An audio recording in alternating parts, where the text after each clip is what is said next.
Life Management Science Labs would like to acknowledge that we live and produce this podcast on the traditional lands of the Wurundjeri people. We'd also like to acknowledge the traditional owners of the lands of our listeners and our international colleagues. We'd like to thank and pay our respects to their elders, past, present, and emerging.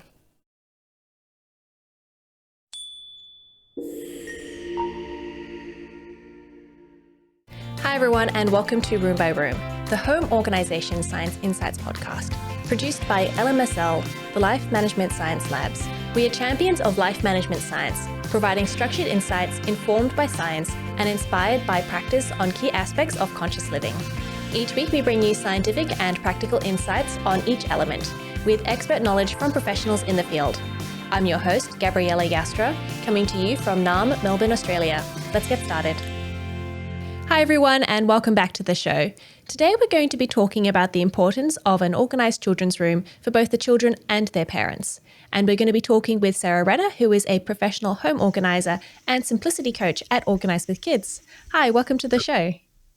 Hi, thank you so much for having me. Thank you for joining me. Before we get going on this topic, I'd love to know a little bit more about you and why you're going to be talking to us today. Yes. So my journey with organization actually started when I was young. I was one of those kids who would love reorganizing my bookshelf in my room while my sisters were out on the swings. Not to say I didn't love to go outside, but I really enjoyed that whole feeling of an organized space in my own room, making it my own. So I was drawn to that from a young age. And then I became a teacher. So I have a Bachelor of Education with a minor in early childhood. And so I spent a lot of my time working with children between the ages of 4 and 8 or so. And I did that for just about 12 years. And I loved it. And I had this opportunity to, again, create spaces that children felt welcome in, that children could learn well in, that we had routines and systems where they would come on board and they would learn what it meant to help maintain this space that was ours. We often called ourselves like, this is your family away from home, especially in kindergarten, in those little years. So I had a lot of opportunity to work with children in that way as well while I was teaching. And then I had my own girls. And so after I had both of my girls, I decided in 2016 to leave teaching. Actually, 2018 is when I left teaching. 2016 is when I started blogging for Organise with Kids. That's how it started, just as a blog, not just, but as a blog when I had time, because I had little children and I was teaching. And I wanted to write about how when we have children, life is chaotic, but it doesn't have to be completely overwhelming. And it doesn't have to, we don't have to have all the things taking over our life and replacing our joy. There's ways we can live with our kids and have systems in place that allow us to be present and to enjoy each other. And so I wrote a lot about how to do that in our homes. And in 2018, 2 years later, when it was going really well, I decided to leave my teaching career to then pursue home organization with families and working specifically with moms and often with their children. And that's what I've been doing now since 2018, with all of the joys of, COVID in the middle of that and figuring that all out and creating online resources because of that, which has been wonderful. And also now, again, getting back into houses with moms. It's great to hear that you were able to sort of pivot a bit during COVID, because I think that threw a lot of people's plans out. Oh, yeah. Yes. There was an amazing group of us. We call ourselves PO Connect, Professional Organizers Connect, within the Canada and the United States. And I think Christy Robinson actually was on this podcast through Sparks yes. Organizing. And so she was one of the organizers who just connected a bunch of us together, and we just started supporting one another and getting creative. And so I decided at that time that I would create an online space to support moms and do some online group coaching with them, and created a course based off of what I do, which is called the SORT method. And so we can talk more about that. But it really helped moms in their homes when they couldn't go anywhere and when they needed that support and guidance, and they needed somebody who understood and could give them just that one little tip that would help them move past their roadblocks they were experiencing. I could definitely see how being in a home with your kids, no school, would be the time where you really, really need those resources. And it's great because then you can also, sort of go into other people's homes that are millions of miles away. Yes. I was so excited about that because currently I live in Edmonton, Alberta. So in a city, northern Alberta in Canada. And most of the people who knew me were in this area, and I was helping them. But to be able to expand, like you said, and reach women all over the world, that was absolutely the most rewarding part, to just know that, this has no limits, just like this podcast, right? Yes, exactly. That's what I love about this podcast as well, is I do get to talk to people in so many different countries, with very different time zones. It's very much a privilege. Yes. But we do want to move on to a section now called Have You Met Sarah? And that's where we get to know you through some of your favorite things. So the first thing we want to know is, what's your favorite book? Yes, I actually love to read. I love to read to my children, and I love to read for myself. And I especially love historical fiction. I don't know. It's just so neat to experience world events through reading. And so I would say one of my favorite books is called The Rose Code, and it's by Kate Quinn. And it is just fascinating about the women who were part of the decoding process during the World Wars. So really neat read. And then when it comes to children's books, oh man, it's so hard for me to decide because I love so many. But if you're a mom and you're looking for a good read for your kids, one of our family favorites is called A Place to Hang the Moon. Place to Hang the Moon, and it's by Kate Elbis, and it is amazing. So that would be my two favorites at this point. It's a pretty chunky book for a kid. Yeah. So this was actually a perfect read aloud. So I homeschool my girls. They're actually almost 13 and 9, just turned 9. And I've been homeschooling since COVID, and it just has gone really well. So I've continued on. And I'm a big believer in reading aloud to our kids, even now as my oldest is, heading toward the teen years.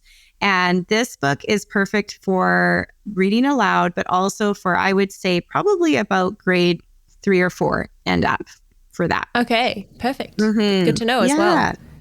Yes. And is there a movie that you've enjoyed recently?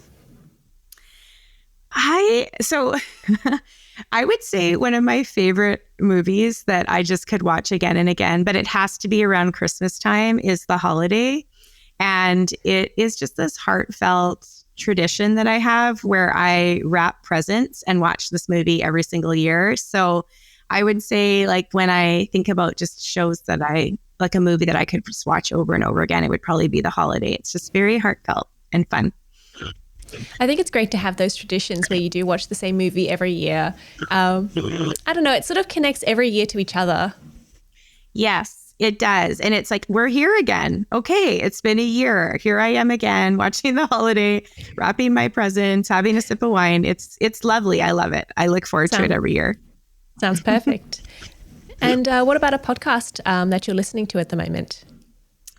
So one of the podcasts that I'm loving right now is the Life Launch podcast, and it's by Heather Boersma. She is a life coach, and I actually had the privilege of working with her. She's also a business coach for about 1.5 years. And I just love what she has to say about mindset related things, time management, and seeing the world in a way that allows you to really take hold of your thoughts around circumstances and how you can reframe those things and have a really healthy life and a healthy business at the same time. So I really enjoy her podcast. Bringing some life skills that can be used in many different areas of life, I guess. Yes. Well, and in working with her and doing all of this work around what she calls the thought model and how we look at circumstances and how we allow that to define us, or what we think about those things, which then results in how we're feeling and whether we then take action or not, really plays well into organization, actually, and how we look at our clutter and what we think about our homes and what we think about ourselves in relation to our clutter in our homes. So I just found in working with that Life Launch group and getting the coaching with Heather, I was able to take that and bring it to my community and really encourage them as moms who often feel a lot of shame and guilt and all the things around having a messy house with kids. And so it's been really, really life-giving for me. Interesting. That's great. Thank you. Mm-hmm. And do you have a role model? Oh my goodness. When you say that, I immediately think of my Baba. So I'm Ukrainian, and I don't no longer have my Baba with me. She was 98 when she passed on, but she was always so full of joy and generosity. And it didn't mean that she had a lot to give necessarily, but she would always give what she had. And she would always open her doors to her little tiny home and have our big Ukrainian family come in. And it wasn't about, what her home looked like or how big it was. It was about this feeling that she gave you when you walked through her doors, and she gave you that hug, and she cooked an amazing meal for you. And so I would say I always think about her when it comes to those two things: exuding joy, how I, can welcome people into any space I'm in and make them feel seen. And then also just that generosity, that spirit of generosity that she carried. Oh, that's amazing. She sounds like a lovely woman. Well, and her name was Pearl. Her first name was Pearl. And my firstborn, her middle name is Pearl. So we've carried her on through Ava. And she's so special to me. So. Oh, thank you for sharing that. You're welcome. And have you done a course that has inspired you? Yes. I would say more recently, it would have been working through the Life Launch course. And so Heather has a course. And again, we deep dive into, time management and how we spend our time. We deep dive into emotions and how they affect us and how we live our life and relationships. And so I found that, again, very helpful as a coach.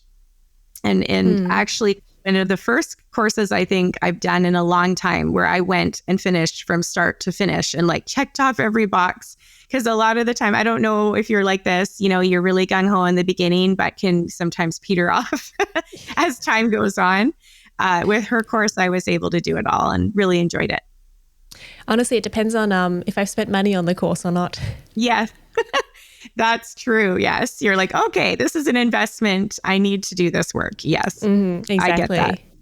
Yeah, but it's interesting how, you're able to use the things that you've learned into your own work, and how much, I guess, that does influence our space and, how we feel about our space. Interesting. Yes. And I am a firm believer in, what we need for where we're at comes to us if we're watching and willing and able. And I feel like with Heather, I just felt like I needed that for myself. I needed that coaching for me as a coach. I think good coaches have coaches. So she just happened to come along at a really good time, and I decided to go for it. And I just enjoyed it so much working with her. So that sounds great. Great. So how do you define home organization? Yes. When I think about home organization, it is so unique to each family. So I'm not going to say it has to look like this or it has to be like this. What I believe it is it's when your home is serving you well, instead of you feeling like a slave to your home, So when your home is set up in a way where the things that matter are working. So, maybe you're in your kitchen a lot and you have it set up in a way that saves you time and energy. Things are within reach. They have a home that makes sense. You're able to cook and enjoy the space because the counters are cleared off. You're not stressed the second you get in there and you have to clean for half an hour before you can even turn on your oven.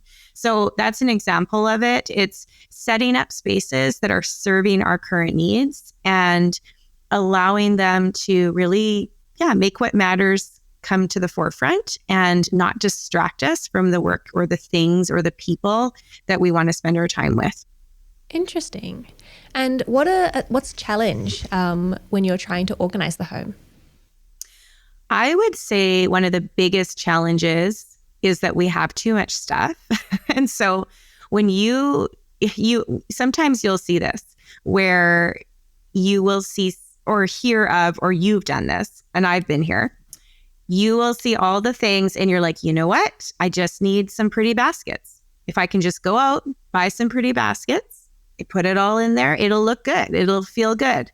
But the issue is, we haven't actually done what needs to be done. We haven't looked at what we have. We haven't, I like to sort it. Like when I created the sort method, you can tell I was a kindergarten teacher because we did a lot of sorting in kindergarten, but the word is easy to remember. Sort always starts with simplify.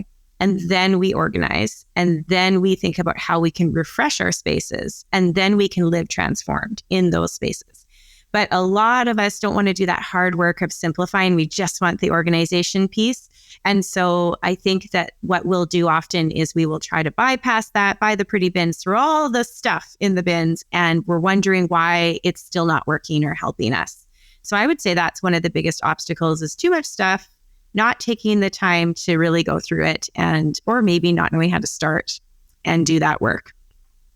Yes, I've definitely been there where I tried to organize my kitchen by buying some new jars and some of the jars are still sitting in my study.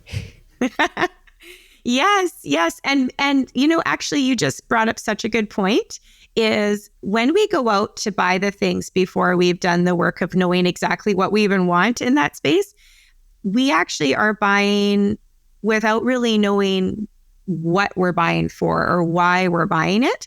And so before we ever head to a store and we've done that work of simplifying our things and getting really clear on what it is that we want from this space and how we want it to function, we will be so much more confident when we go to buy the few items that we need to make that system work versus going kind of blind into a store, just, by feeling like, oh, I like the looks of that, or that would be fun, but not really specifically knowing how you're going to use it when you get home. That's such a good point. So we're talking about kids' rooms today. So I guess number one, what is a kid's room? Yeah. So again, a kid's room can look very different depending on your family and how that looks. A kid's room could be a space within your own bedroom, and it could be their own room with 4 walls and a door. It could also be a shared room depending on your family home. And so specifically what I think of is it's a place just for them where they can retreat to and have their own area in the home that they can say is theirs and they can take ownership of. And why is it important for them to have their own space? Well, here's the thing I think we need to think about is for adults and kids, we often actually have some similar needs, right? And so when I think of myself as an adult after a busy day and after a lot of demands and a lot of people needing things from me or me needing to do a lot of things, there needs to be a space for me that I know I have the ability to go to and just unwind in whatever way that is for me. So if for me, it's going to read a book, or if I want to go, there's lots of ways to unwind, but let's say in my room, I want to read a book or I want to feel cozy or, things like that.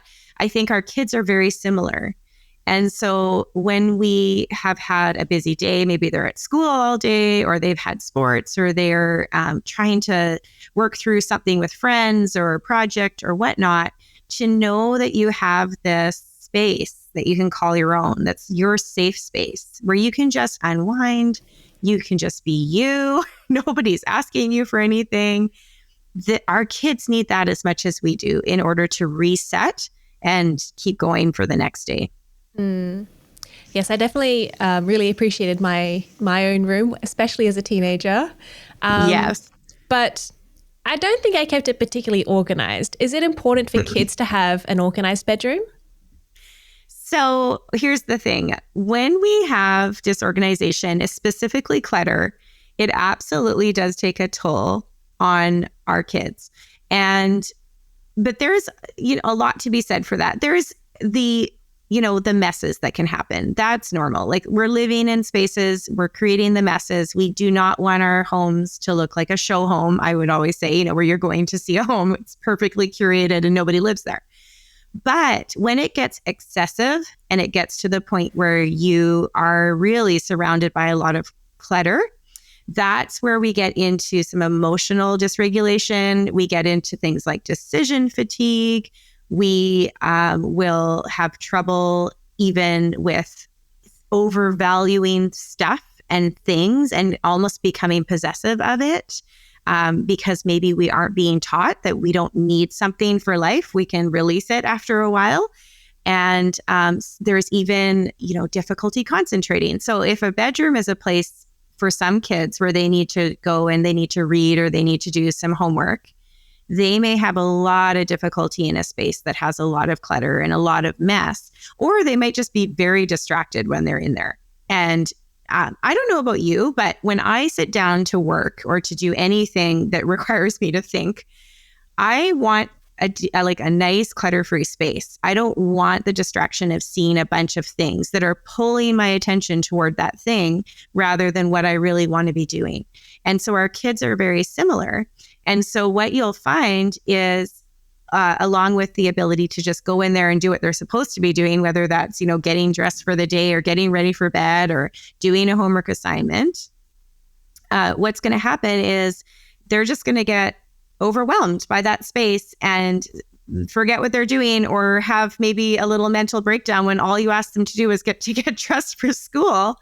Because if they're opening a dresser and it's just a bunch of stuff all in there and they can't find their second sock, that's not setting us up for success that day. So I do see it as actually being a very important part of setting our kids up for success, of showing them how it makes them feel when we walk alongside and mentor and help them achieve something that feels good to them. And I also believe that we as parents are able to show that to them and to live it out ourselves as an example of how that can feel in our own homes and in how we treat our things. And I imagine that as an adult, if I feel these things, I have, I guess, better control over how I can focus on things. And if a kid goes into a room, supposed to do their homework, but they see all of their toys, yep, will they be able to resist it?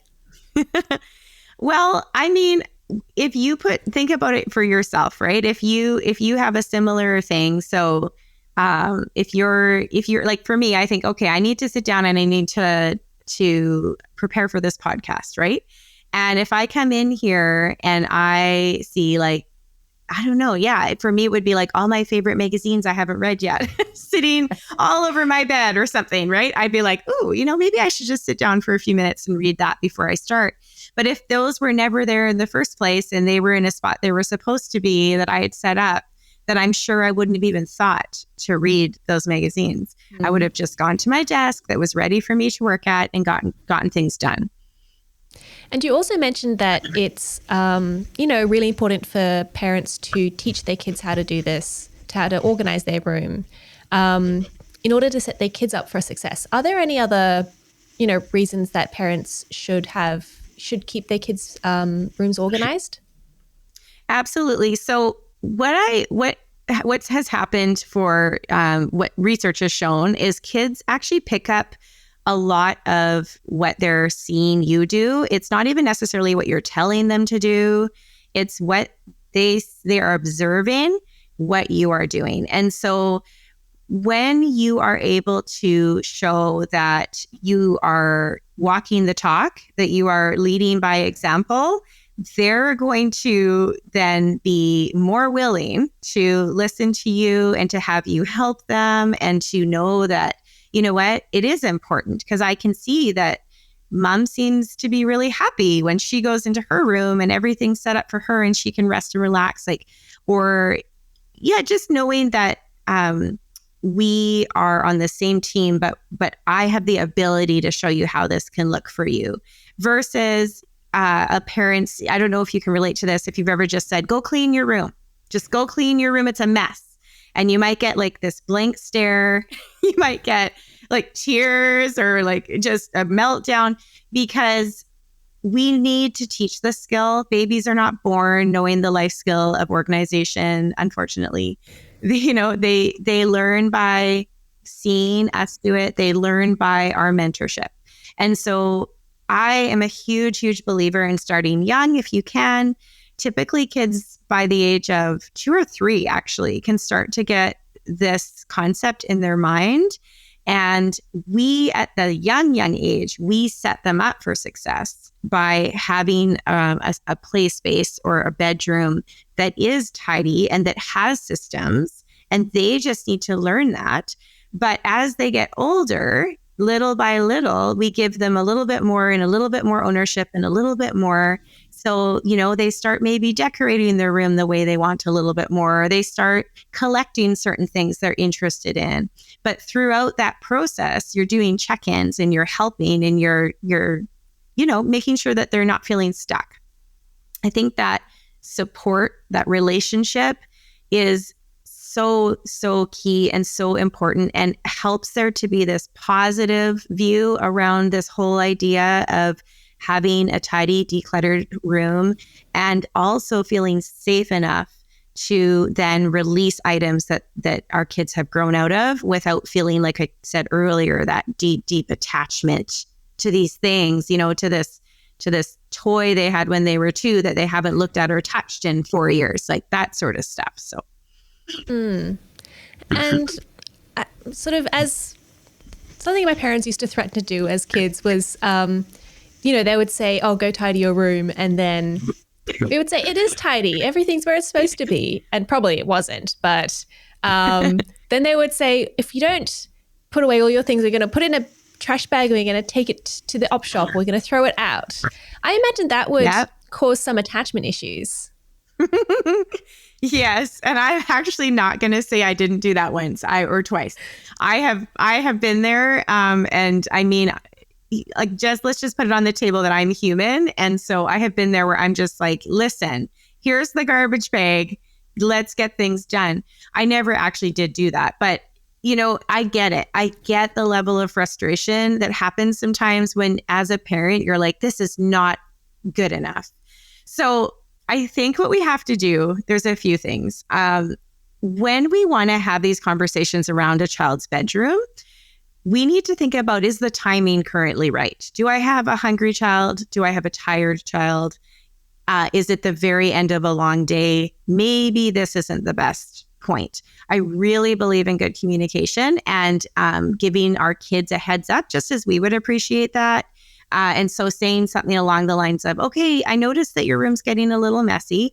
How about we spend a little bit of time on Saturday morning and get that done? I'll help you if you want my help, depending on how little they are. If they're a teen, then maybe they don't want your help, but maybe they do. So offering that and giving them that opportunity to be prepared in their own mind that this is happening. I'm going to do this with my parent. And then I think also putting that parameter on it. So we're going to spend 20 minutes doing this and then we'll be done. So let's see what we can get done in 20 minutes. Oh, or I noticed you have a lot of stuff on your floor. Let's just work on picking up the things on your floor. Can we get that done in the next 10 minutes? Here's a garbage bag if we find any garbage. It's so different than us just saying, go clean your room.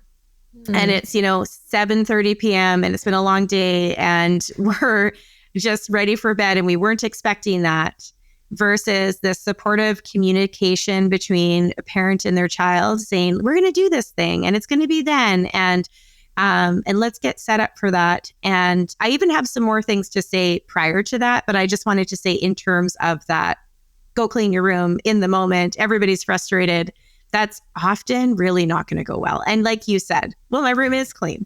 Yep. Because, it's good enough for me. So yeah, that's totally common in that sort of situation. Yeah, so it's sort of, as you were saying, setting boundaries about when's a good time and showing them how to do it, not just saying, this is what I want, and then being like, Yes. I don't know. Exactly. Yes. So on that note, one of the most powerful things you can do with kids, especially resistant kids, is you start by visualizing. Okay, let's think about our bedroom, not how it is right now, but what you would really want out of this space. What do you like to do in here? What do you think would be fun? What would make you feel like you want to spend time in this space? What do you enjoy doing right now?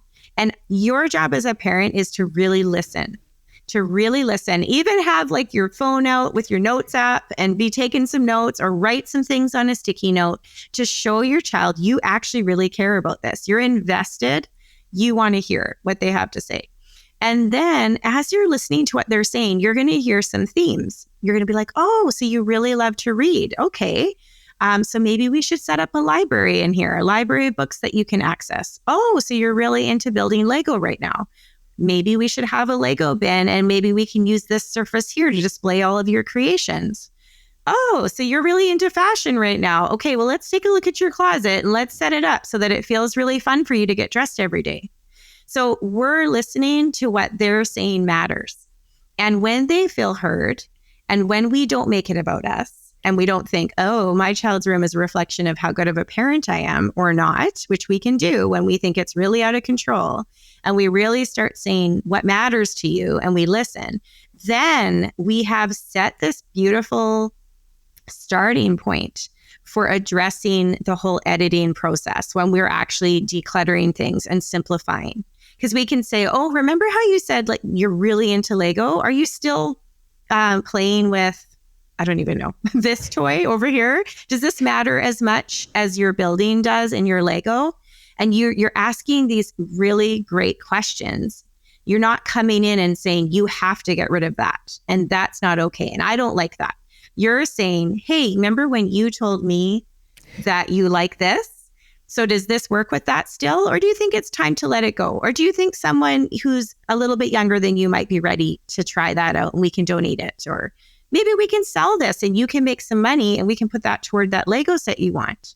So this whole communication drops all these things that our children hold on to when they think that we're going to come in and just tell them to get rid of things they like, or we're going to make them do something for 2 straight hours long, and they don't want to do that. It's like we've set a boundary on our time, and we've also talked about where we're headed, where we're going, what matters to you, and we're going to create a space that reflects that. And so that just takes off all of that pressure and all of that fighting and that tug of war that can happen when we don't take the time to really listen. That's great. Yeah, and it's really involving them in what they want and keeping them in mind. Absolutely. So yes. How do we get them after we've organized initially? How do we keep them maintaining it? How do we get them to do it every day? Yes. So I think what we do is, first of all, we embrace a progress over perfection approach as a parent. We do not want to aim for like the perfect bedroom. Like everything is put away to a T every single day of the week, because that to me just feels very restrictive and like nobody can relax. So what we do is we set some simple boundaries that we think our kids can manage. One of my favorite is teaching our kids how to make their bed. I know this is a big controversial topic, and there'll be half of the people who will say, I never make my bed and it doesn't matter to me. And then other people will say, I make it every day. But there are studies that have shown that when you make your bed, it actually sets you up for a more productive day. It gets your day off on the right foot. You've already accomplished something. And it does something in your brain that makes you feel like it's a good day. And so I love it. And I think it also will change the feeling of a bedroom. It reminds me of when you go to a hotel, right? And you get to go away and you get to stay in this hotel and you walk through the door and the bed is just freshly made And you just are excited to get into that bed at night and go to sleep in it because it's just so perfect. It's made, it feels good, it feels inviting. So I kind of feel the same way with kids' bedrooms. When a bed is made, the whole room feels a little bit more put together. And so I challenge our listeners that if you have not tried this, teach your child how to make their bed and ask them, how does your room feel when your bed is made versus not made? Does it feel better in here? Do you feel like you're more excited to get into bed at night when it's been made? And I would keep it very simple. So I would not have 25 stuffed animals and 7 pillows and 2 blankets that have to be folded just so. I would keep it very simple so that your child can do it with success easily. And it's just such a good starting point to take ownership of this daily simple routine that really will take them 2 minutes, that can be part of their morning routine. Like I get up, I brush my teeth, I get dressed, I make my bed. And that right away is making it maybe seem a little bit easier to maintain the other aspects of their room. And so that's a big daily one, I would say. I wouldn't give them 17 tasks to do daily because that's not going to happen and you're going to be disappointed. So I would say make your bed and pick up your clothes off the floor and put them in this laundry basket right here, for example. Just helping to keep those routines going and keeping things from piling up. And then I would maybe do something where you have a day of the week, maybe, where you say, this is our reset day. And we're just going in and we're just making sure things are put back in their home. Because after we've simplified things and we know what we want and we have that vision, we will have then created systems that make sense for our kids, that are simple, that are easy. And one of the biggest ways we can do that is we have homes for specific categories. So I don't have, a basket filled with 7 different types of toys. I basically have a basket for all of my toy trucks or cars or something. That's my basket for those things. Then I have a basket for all of my Barbies, or my basket for my books. So when they're putting things away, it's so easy. It's like, oh, the book goes here, the car goes there, the Barbie goes there. And I'm not sitting there wondering where this actually should go. So then I just stuff it somewhere like under my bed, which is another spot, that kids can go to. So I think it's that idea of, okay, we've done the work of simplifying and creating that vision and getting things more aligned there. We've set up simple systems that our children can easily manage that make sense. And now we're doing this reset. It's quick. It's not this 2-hour thing anymore. It's like a 10-minute thing. And I always say, do you need my help or do you think you can manage that on your own? And eventually, I promise you, they will say, I'm good, I've got this. You will not be helping them for the rest of your life. But when you initially ask if they need it, it will be a more enjoyable experience for everybody. They'll know they have the support and then they will take ownership and they'll start doing it on their own. So it's about, I guess, working up to that. Starting off small. Absolutely. Yes. One of my favorite images that I have seen, I don't know if you've seen this going around, but it's an image of, it's like a cartoon and there's 2 ladders side by side. One is these little ladder rungs, just little ones. And the person climbing it is already 3/4 of the way up. The other one is ladder rungs very far spaced. So the person is just trying to get to the first rung. Their arms are outstretched. They can barely reach it and they're still on the ground. And I think sometimes when we try to go too far, too fast in this area with our kids, they can't even really get started. They're not even grasping what it is they're supposed to do and how they're supposed to do it. And it becomes a point of frustration or a point where they just give up before they've started. But when we give them these little baby steps and we're there to support them, we're cheering them on, we're showing them how it's done. And you don't have to be perfect as a parent to do this. You might have spaces in your house that are out of control. That's totally fine. But knowing that you're working toward this and you're setting them up for success and you're celebrating those small successes and you're high-fiving and you're saying good for you and having a dance party after, whatever it is that makes everybody feel good about themselves. Those are the kids that eventually, when they're 12, if you started when they're 3 or 4 or 5, are going to be like, I got it. Or don't worry, actually, today I want to go through all my books and I want to declutter them and I want to figure out which ones I want to keep and things like that. That's going to happen for you. That's great. And so that's one mistake that people have, is sort of setting the bar too high. What are some other mistakes that parents make when trying to organize their kids' rooms? I do think that the idea of doing it secretly or when your kids aren't around as they get older, remember we talked about we want to give them ownership of this space. We want to really help them in that way.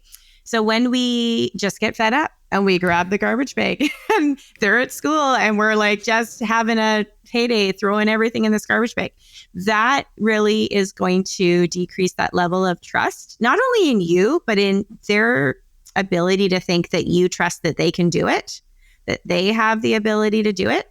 And so I do believe, when our kids are really, really little and we are the primary organizers and we are setting up those systems and getting things organized so that they'll be successful, that's fine. Like, as a parent, okay, they're done with this particular baby toy. Like, I'm making room for what matters. That's great. But as we give them that ownership, and I would say, honestly, when they hit around 7 or 8 years old, for sure, doing that secret organizing behind their backs, it often is not going to turn out very well for you. And those will be the kids that, they grasp everything and they're like hiding things under their bed or behind dressers or wherever they can find so mom won't see it. That's the sort of thing that I would try to avoid. Yeah, I've had that experience where I get home and things are not where I left them because they've been organized. And I'm like, I don't know where anything is. I can't find anything. And yeah, it's annoying. It's frustrating. Yes. Yeah. And then you're asking. Yes, I was going to say that collaborative approach is also going to help you in the long run, because like you said, if you come home and you're like, where is everything? It's going to be difficult for you to find it. It's going to be difficult for you to know where it even goes back. Versus if you're like, let's do this project together. Let's decide what matters and where things go. Then everybody has ownership. Everybody knows. Nobody can say, I don't know. I don't know where that goes. It's like, yeah, you do, because you helped create that system. So yeah, that's a good point, that bringing that up, that secret behind the scenes. Yes. Yeah. Is there something that you wanted to talk about that we've missed so far? I think that having a system for yourself as a mom or as a dad, as a parent, is helpful, because a lot of parents will say, this doesn't come naturally to me. I don't really feel like I'm an organized person. So how am I supposed to teach my kids this life skill? And so a huge part of what I do at Organize with Kids is I really help to bring confidence to parents, specifically moms. I work mostly with moms, and have them feel confident in their abilities. And so that's where I created the SORT method. And it's a simple method that if you can remember SORT, first I simplify, then I organize, then I refresh a space. I make it feel more aligned with what matters to me and my values. I love spending time here. And then I have these simple routines in place. I'm going to be successful as a parent. I'm going to feel less stressed and more present for my kids. And so that's a big part of what I do. So whether it's virtual or in home and in people's homes, a big part of what we do is we talk about, how do you want to use this space? How do you want to feel in this space? What matters to you? And now let's work together to really remove a lot of the things that are just taking up your time in your space and getting in your way and really just holding you back from that life that you're imagining you want to live as a mom of children. And so I think for me, it's like, you have hope, whoever you are, if you're listening and you feel like you are the most disorganized person, or you never were taught this life skill, or, you grew up with somebody who maybe was a hoarder, or all these things that happen to us that really make us feel as though we do not have hope. You do have hope. You just need to start small. You need to know that you have the support you need. Come on over to Organize with Kids. Let's be friends. And let me encourage you. And start small. Start with one drawer. Simplify it, edit it, create a little system with all the sorted categories, and you're already on your way. That's all you need to do, as one small step at a time. We always say progress over perfection, every little bit counts in our community because it really does. All those small steps add up to something bigger than you thought you could ever do on your own or even just with your family members on board. Thank you. Yeah, I always feel like, getting my place organized feels such a huge mountain to climb, but all it takes is one step, and I've been trying. Yes, good for you. Yeah. One small space, and then it starts to add up for sure. And then I shove all the other stuff in the small space.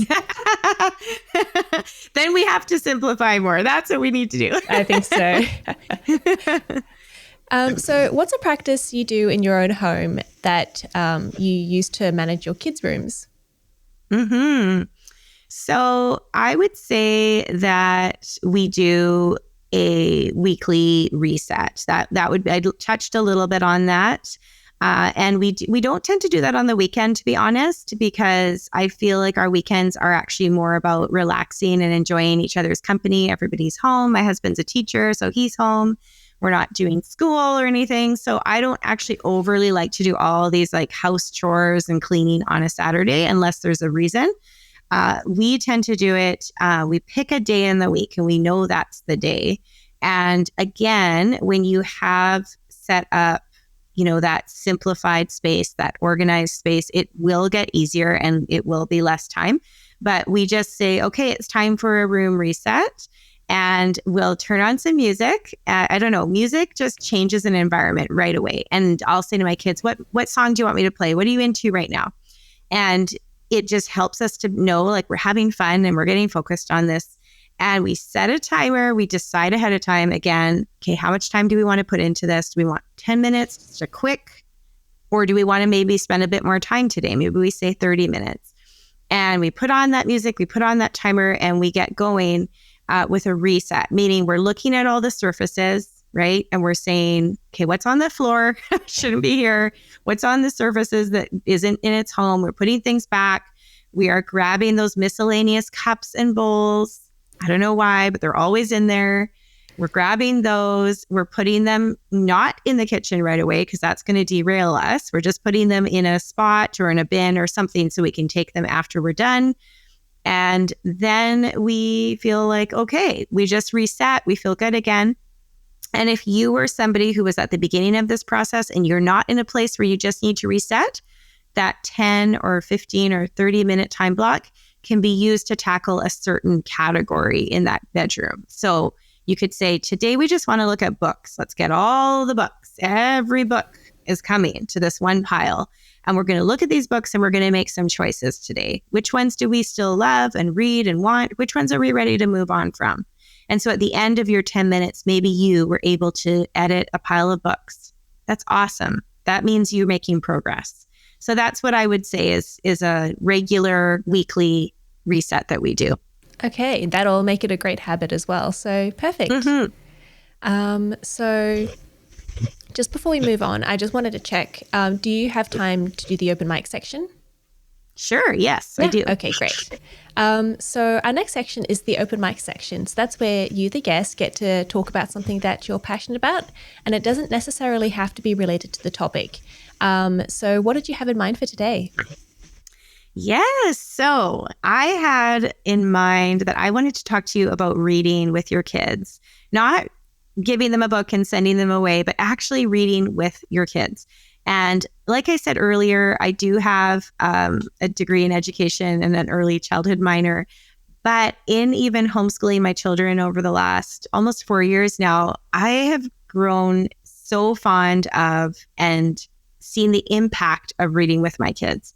And I saw this in the classroom, but in my home, it's just been so neat to see the connections that we make as we read stories together. And this can be something like a picture book all the way up to a novel or chapter book that you read. And the reason why I'm so passionate about this is because oftentimes parents will come to me and just feel as though, anything related to organizing is a fight. And I think that they're struggling to connect with their child and they're struggling to find something that makes them feel as though their relationship is actually quite strong and a safe place so that they can do these hard things together, like declutter toys or a bedroom. And when we make time to do something like reading, it's such an enjoyable practice to do with your kids because this is bonding you with your child. Like you're experiencing these characters in this book and this adventure that they're on, and you're laughing together and you're learning something new together, and it becomes part of your lifestyle. And it also just connects you. It really creates this bond. And then when you go to be like, let's do your room together, there's more of a connection there. There's more of just a trust in one another that has come from spending this quality time together. And I love it because you might only have 5 minutes and you're in the car in between sports and you can pull out a book and be like, let's read this.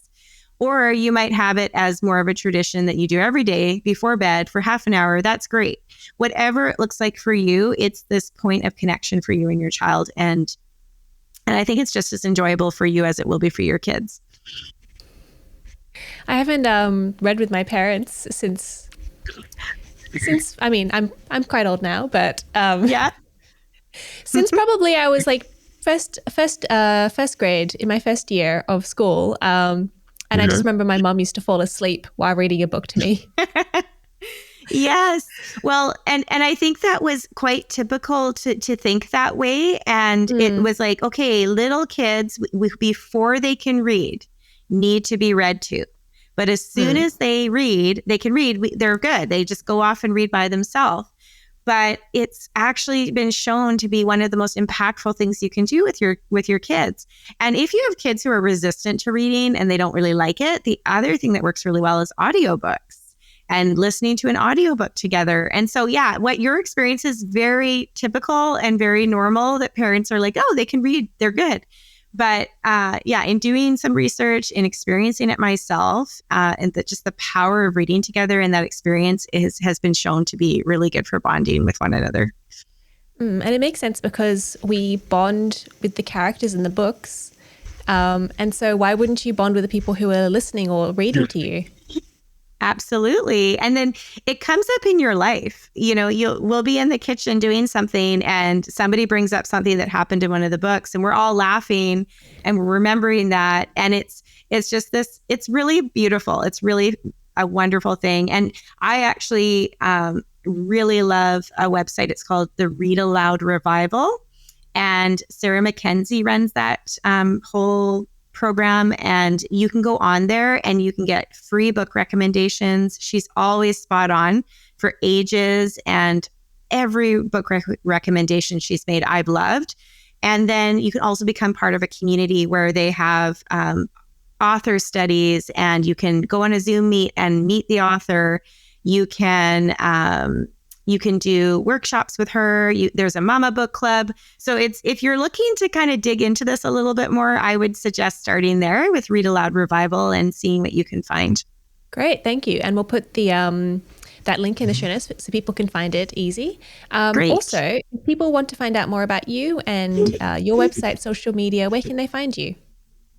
Yeah. So my website is easy. It's my name. So it's organizedwithkids.com. And on there, you can, learn more about me, learn more about my services and what I offer. And I also am on Instagram under Organized with Kids. And I like to do stories on there. That's where you'll see me just living life, showing what projects I'm up to. And some coaching tips are on there as well. I also have a Facebook page, Organized with Kids, if you prefer Facebook. And I would say those are the main areas that you'll find me right now. Great. Thank you. And again, we'll put them in the show notes so people can find you. Great. Thank you for joining me today. It was really great to talk to you. I've learned some new things, I think, about kids and how to interact with kids. As someone who doesn't have kids, it was all a bit of a mystery to me. So thank you. That's wonderful. I'm so glad to hear that. Thank you. You've been listening to Room by Room, produced by the Home Organisation Science Labs, a division of LMSL, the Life Management Science Labs. More episodes like this from across 10 life management perspectives can be found by searching LMSL on Apple Podcasts, Google Podcasts, Spotify, and YouTube, and any other podcasting apps available on your smart devices. If you enjoyed this episode, please consider rating, sharing, and subscribing to our channel, as it helps other people to find it so we can grow and continue to bring you quality resources. More of our work can be found on our website, ho.lmsl.net, where you can join our movement. I'm Gabriella Joustra, and thanks for tuning in.